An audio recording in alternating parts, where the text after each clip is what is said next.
Om Swastiastu, Assalamualaikum warahmatullahi wabarakatuh. Salam sejahtera bagi kita semua. Shalom Namo Buddhaya, salam harmoni. Baik, terima kasih atas kesempatannya. Selamat pagi, Bapak dosen yang terhormat selaku pengempu mata kuliah wawasan kependidikan dan teman-teman semuanya. Saya di sini dan teman-teman saya akan mempresentasikan dan memaparkan materi dari hasil diskusi kami. Sebelum itu, izinkan saya untuk memperkenalkan diri saya dan teman-teman saya. Perkenalkan, nama saya Komputer Yodoka Ardani dengan nomor absen 26. Di sini saya sebagai moderator dan permateri pertama. Yang kedua, ada teman saya yang bernama Kade Era Rikayani sebagai permateri kedua. Dan yang ketiga ada Nikade Cynthia Devi dengan nomor absen 27 sebagai permateri ketiga. Mengenai pengertian pendidikan dalam Kamus Besar Bahasa Indonesia atau KBBI, pendidikan berasal dari kata didik atau mendidik yang berarti memelihara dan memberikan pelatihan. Memberikan pelatihan mengenai kepemimpinan dan mengenai kecerdasan pikiran serta akhlak. Sedangkan secara umum pendidikan ini memiliki arti sebuah proses pengubahan sikap dan tata laku seseorang maupun kelompok orang dalam usaha mendewasakan manusia melalui upaya pengajaran dan latihan, proses perbuatan, serta cara mendidik. Jadi dapat disimpulkan di sini pendidikan merupakan sebuah proses yang diterapkan untuk mendewasakan manusia agar mampu bertanggung jawab dalam segala kewajiban, baik sebagai makhluk individu maupun sebagai makhluk sosial. Menurut pandangan pengetahuan Ki Hajar Dewantara, ialah bagaimana cara anak didik memperoleh pengetahuan seperti itu. Adapun maksudnya di sini pendidikan menurut Ki Hajar Dewantara ini yaitu menuntun segala kekuatan kodrat yang ada pada anak-anak itu sendiri agar mereka sebagai manusia dan sebagai anggota masyarakat dapat ikut serta mencapai keselamatan serta kebahagiaan setinggi-tingginya. Selanjutnya ada tujuan pendidikan. Tujuan pendidikan secara umum ialah untuk membentuk manusia dewasa baik secara jasmani maupun rohani. Tujuan pendidikan diarahkan pada pencapaian tujuan-tujuan tertentu yaitu tujuan pendidikan. Nah, jadi tujuan-tujuan ini itu biasanya menyangkut kepentingan peserta didik itu sendiri, kepentingan masyarakat, serta lapangan pekerjaan. Tak hanya itu, tujuan pendidikan ini juga mencakup mengenai penguasaan pengetahuan, kemampuan, keterampilan, pengembangan sikap, dan nilai-nilai dalam rangka pembentukan serta pengembangan diri peserta didik yang guna nantinya akan dibutuhkan untuk menghadapi tugas-tugas dalam kehidupannya sebagai pribadi, sebagai siswa, karyawan yang profesional, maupun sebagai warga masyarakat. Unsur-unsur kependidikan yang pertama itu peserta didik. Peserta didik berstatus sebagai subjek didik, di mana merupakan orang yang berusaha mengembangkan potensi diri melalui proses pembelajaran yang tersedia pada jalur, jenjang, dan jenis pendidikan tertentu. Selain itu, peserta didik adalah orang yang ingin menempuh pembelajaran untuk mengembangkan potensinya lewat pendidikan. Yang kedua ada pendidik. Pendidik itu orang yang bertanggung jawab, yang akan mengajar dan melatih peserta didik dalam suatu kegiatan pembelajaran. Yang termasuk dalam pendidik itu adalah guru, dosen, konselor, dan masih banyak lagi yang lainnya yang berpartisipasi dalam menyelenggarakan pendidikan. Yang ketiga ada interaksi edukatif antara pendidik dengan peserta didik. Interaksi edukatif itu pada dasarnya adalah komunikasi timbal balik antara peserta didik dengan pendidik yang terarah pada tujuan pendidikan. Jadi dalam Sisdiknas, definisi interaksi edukatif itu adalah proses interaksi peserta didik dengan pendidik dan sumber belajar pada suatu lingkungan belajar. Karena tanpa adanya proses interaksi antara pengajar dan peserta didik yang melibatkan materi pembelajaran, maka pembelajaran tidak akan terlaksana dan pendidikan tidak akan terbangun. Yang keempat, materi atau isi pendidikan. Dalam sistem pendidikan, materi itu sebagai sarana untuk pencapaian tujuan. Jadi isi pendidik atau materi pendidikan itu merupakan materi-materi yang diajarkan dalam proses pembelajaran yang bertujuan agar peserta didik secara aktif mengembangkan potensi dirinya untuk memiliki kepribadian yang unggul, keterampilan, dan kecerdasan. Sedangkan kurikulum itu adalah rencana dan peraturan mengenai tujuan, isi, dan bahan pelajaran, serta cara yang digunakan sebagai pedoman penyelenggaraan kegiatan pembelajaran untuk mencapai tujuan itu pendidikan tertentu. Kurikulum terdiri dari sekelompok mata kuliah yang wajib ditempuh oleh mahasiswa untuk mencapai kompetensi yang ditetapkan. Mata kuliah terdiri dari mata kuliah umum dan mata kuliah keahlian, yaitu keahlian utama dan keahlian khusus. Yang kelima, ada alat dan metode. Alat dan metode merupakan salah satu konteks yang mempengaruhi pendidikan.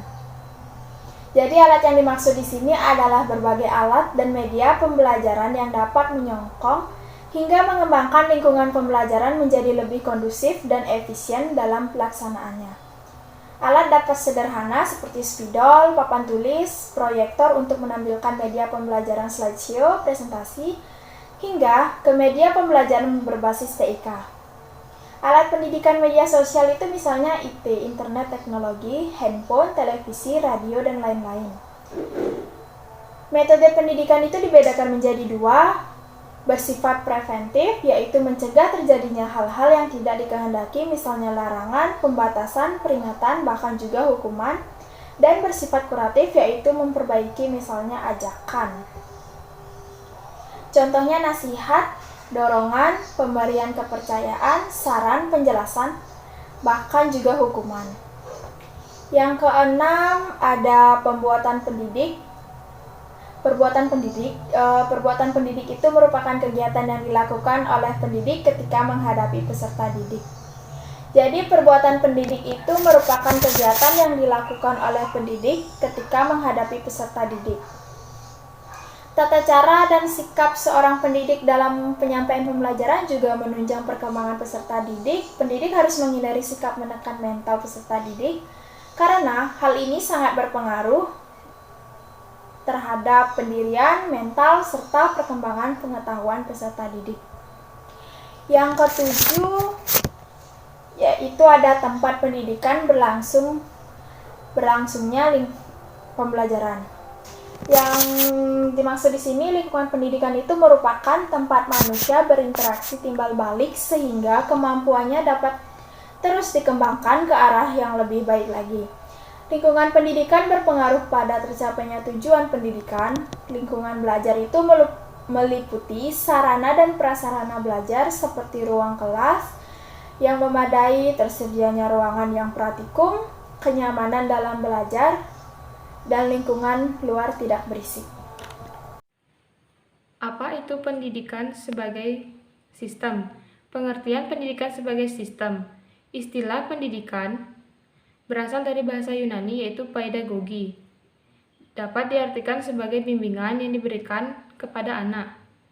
Istilah ini kemudian diterjemahkan dalam bahasa Inggris yaitu education, yang berarti pengembangan atau bimbingan.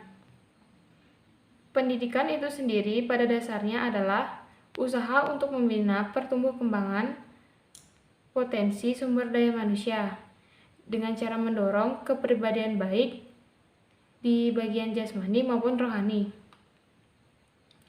Departemen Pendidikan dan Kebudayaan tahun 1979 menjelaskan pula bahwa pendidikan merupakan suatu sistem yang mempunyai unsur-unsur tujuan, sasaran pendidikan, pengelolaan pendidikan, struktur atau jenjang pendidikan.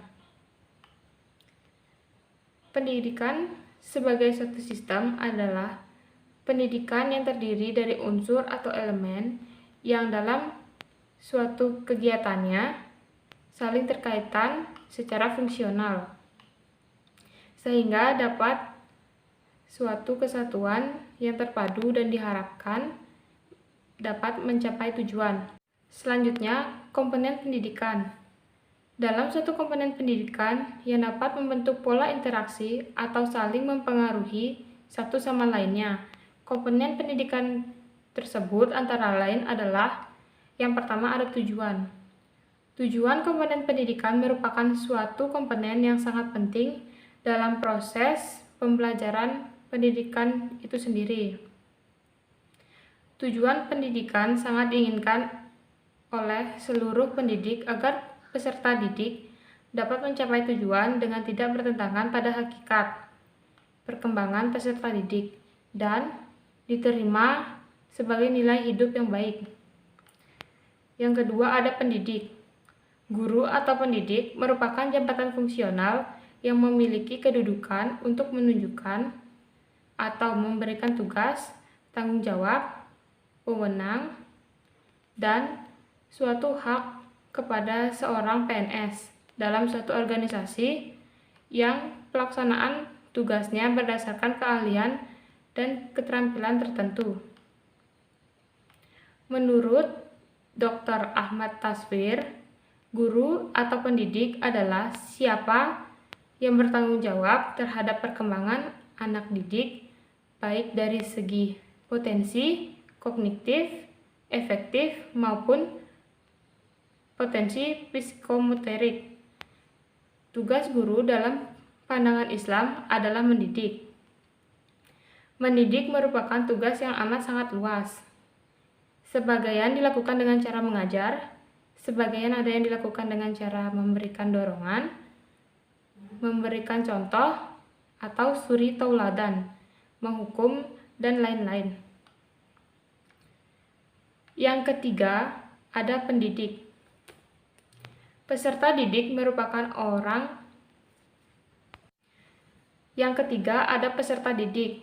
Peserta didik merupakan seorang yang memiliki potensi dan bakat dalam proses perkembangan diri sejak lahir maupun meninggal dunia. Salah satu potensi seorang peserta didik yaitu bisa mengembangkan suatu potensi dalam bidang akademik maupun non-akademik. Karena setiap peserta didik memiliki kemampuan potensi yang berbeda-beda. Jadi kesimpulannya adalah pendidikan merupakan sebuah proses di mana hal ini akan membentuk manusia baik secara jasmani maupun rohani, dan tentunya dengan sebuah pelatihan dan pengajaran dan tujuan-tujuan tertentu, dan pastinya yang paling penting yaitu tujuan dari pendidikan itu sendiri. Baik, terima kasih atas waktu yang diberikan. Sekian dari materi yang bisa kami paparkan. Apabila ada salah kata, mohon dimaafkan. Terima kasih. Baik, terima kasih atas waktu yang diberikan. Sekian dari materi yang bisa kami paparkan. Apabila ada salah kata, mohon dimaafkan. Terima kasih. Baik, terima kasih atas waktu yang diberikan. Sekian dari materi yang bisa kami paparkan. Apabila ada salah kata, mohon dimaafkan. Terima kasih.